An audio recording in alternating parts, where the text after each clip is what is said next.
Hello दोस्तों, नमस्कार। एक बार फिर से स्वागत है हमारे YouTube channel KSL classes Damoh में। तो दोस्तों, आज की वीडियो में हम आपको बताने वाले हैं DLED सेकेंड ईयर का शालेय संस्कृति व नेतृत्व और शिक्षक विकास का पूरा सॉल्व बताएंगे। तो यदि आप चैनल पर नए हैं तो चैनल को जल्दी से सब्सक्राइब कर लीजिए और वीडियो को लाइक और शेयर भी कर दीजिए, क्योंकि और भी वीडियोज़ मैं आपको डालने वाला हूँ जो आपके लिए बहुत ही हेल्पफुल होंगी। तो चलिए शुरू करते हैं। आप देख सकते हैं इस प्रश्न पत्र का कोड दिया है 904। तो इसको सॉल्व करते हैं। सबसे पहला क्वेश्चन दिया है विकल्प में, तो सबसे पहले का आंसर हो जाएगा आपका ए वाला 1986, सेकंड का आंसर हो जाएगा आपका डी वाला, थर्ड का आंसर हो जाएगा ए वाला, और फोर का आंसर हो जाएगा आपका ए वाला, फाइव का आंसर हो जाएगा आपका बी वाला। अब इसके बाद आता है प्रश्न क्रमांक 2। तो अब देख सकते हैं प्रश्न क्रमांक 2 में दिए गए हैं रिक्त स्थान। तो सबसे पहले का हो जाएगा 1994, सेकंड का हो जाएगा सर्वोत्तम प्रबंधन, थर्ड का हो जाएगा समन्वयन, और उसके बाद फोर का हो जाएगा आपका रूढ़िवादिता, और फाइव का हो जाएगा 8। इसके बाद आता है प्रश्न क्रमांक 3। तो जैसा कि आप देख सकते हैं प्रश्न क्रमांक 3 में पूछे गए हैं एक वाक्य में उत्तर। तो सबसे पहले पूछा गया है कि केंद्रीय विद्यालयों की स्थापना कब हुई थी। तो इसका आंसर हो जाएगा 15 दिसंबर 1963 को केंद्रीय विद्यालयों की स्थापना हुई थी। इसके बाद सेकंड है संप्रेषण क्या है। तो इसमें संप्रेषण मैंने लिखा है व्यक्ति का अपनी बातों और विचारों को अभिव्यक्त कर साझा करना होता है संप्रेषण। इसके बाद तीसरा है दल तैयार करने का प्रथम सोपान क्या है। तो इसका दल तैयार करने के सोपान दिए गए हैं योजना, व्यवस्था और मूल्यांकन, ये प्रथम सोपान है। और इसके बाद चौथा दिया है सर्व शिक्षा अभियान का लक्ष्य क्या है। तो इसका लक्ष्य है सामाजिक विषमता एवं लिंग भेद को दूर करना। और इसके बाद 5 दिया है डाइट का पूरा नाम। तो डाइट कहलाता है जिला शिक्षा प्रशिक्षण संस्थान। अब इसके बाद आते हैं प्रश्न क्रमांक 4। तो अब देख सकते हैं प्रश्न क्रमांक 4 में पूछा गया है कि विद्यालय की प्रभावशीलता को परिभाषित कीजिए। तो इसका आंसर मैं आपको बता देता हूँ, इसका स्क्रीनशॉट आपको ले लेना है। तो आप देख सकते हैं विद्यालय की प्रभावशीलता, तो इसका स्क्रीनशॉट आप ले लीजिए। अब इसके बाद आता है प्रश्न क्रमांक 5। तो 5 देख सकते हैं 5 में पूछा गया है कक्षा प्रबंधन का अर्थ बताइए। तो आप देख सकते हैं प्रश्न क्रमांक 5, तो कक्षा प्रबंधन का अर्थ मैंने यहाँ पर लिखा है, इसका स्क्रीनशॉट ले लीजिए।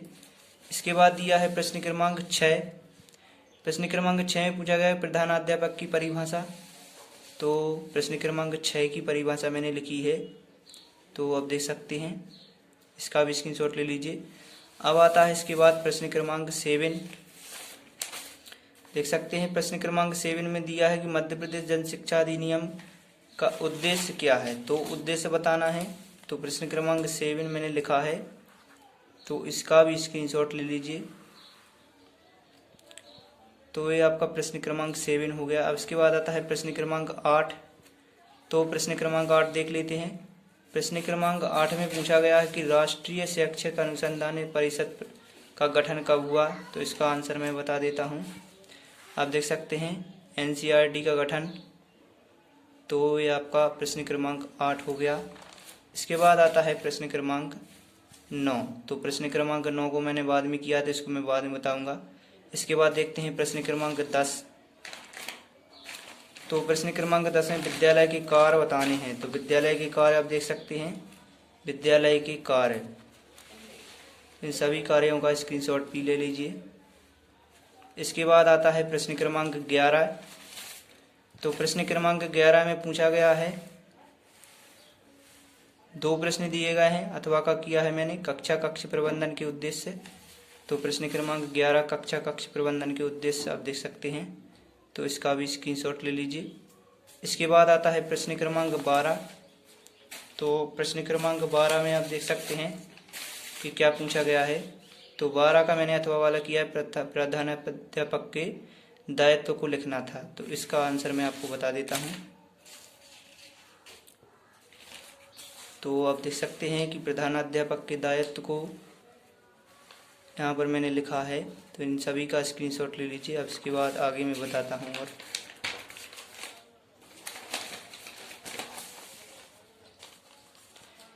तो इन सभी का भी स्क्रीनशॉट आप ले लीजिए।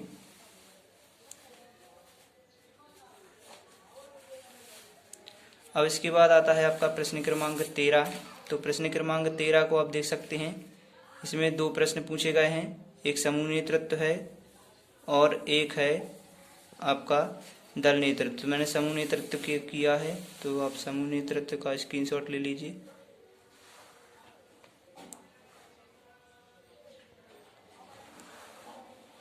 अब इसके बाद आता है प्रश्न क्रमांक 14। तो प्रश्न क्रमांक 14 में पूछा गया है प्रधानाध्यापक के व्यावसायिक गुण। तो प्रधानाध्यापक के अथवा वाला किया है, तो इसके व्यावसायिक गुण भी आप लिख लेना है और इसका स्क्रीनशॉट भी ले लेना है। अब इसके बाद आता है प्रश्न क्रमांक 15। 15 में पूछा गया है नवोदय विद्यालयों की प्रमुख विशेषता मैंने लिखी हैं। तो नवोदय विद्यालयों की विशेषताओं को आप देख सकते हैं, इन सभी का स्क्रीनशॉट ले लीजिए। इसके बाद आता है प्रश्न क्रमांक 16। तो प्रश्न क्रमांक 16 में क्या पूछा गया है, तो इसमें सेवा पूर्व प्रशिक्षण और सेवाकालीन प्रशिक्षण के बारे में बताया गया है। तो इसका मैं आपको बता देता हूँ। तो आप देख सकते हैं सेवा पूर्व प्रशिक्षण को, इसका स्क्रीनशॉट ले लीजिए। अब इसके बाद आता है सेवाकालीन प्रशिक्षण। तो ये आपका प्रश्न क्रमांक 16 भी कंप्लीट हो चुका है। अब आता है प्रश्न क्रमांक 17। तो 17 का मैंने अथवा वाला किया है डाइट की संरचना। तो डाइट की संरचना को आप देख सकते हैं, तो इसका भी स्क्रीनशॉट ले लीजिए। इसके थोड़े आगे का और बता देता हूं मैं। अब आता है इसके बाद प्रश्न क्रमांक 19। तो प्रश्न क्रमांक 19 को आप देख सकते हैं विद्यालय प्रबंधन के उद्देश्य दिए गए हैं। 18वां प्रश्न मैंने बाद में किया है, तो मैं दोनों आपको बाद में बता दूंगा। तो इसका भी स्क्रीनशॉट ले लीजिए। आता है इसके बाद आपका प्रश्न क्रमांक 20। तो प्रश्न क्रमांक 20 का सर्व शिक्षा अभियान के लक्ष्य और उद्देश्य बताना था। तो इसके लक्ष्य और उद्देश्य मैंने यहाँ पर लिखे हैं, इसका भी स्क्रीनशॉट ले लीजिए।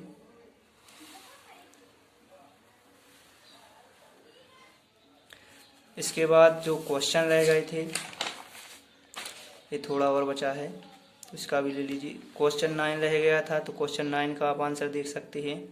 इसमें डेलर्स कमीशन के अनुसार शिक्षा के स्तंभ बताने थे, तो आप देख सकते हैं दिए गए हैं। इसके बाद आता है प्रश्न क्रमांक 18 जो रह गया था। तो इसमें बहुस्तरीय शिक्षण प्रक्रिया के बारे में बताया गया है, तो इसका भी स्क्रीनशॉट ले लीजिए। तो आपका ये पूरा पेपर कंप्लीट हो चुका है। तो वीडियो लाइक कर देना है वीडियो को, और शेयर भी कर देना है, क्योंकि और भी वीडियोज़ में आगे मैं डालने वाला हूँ।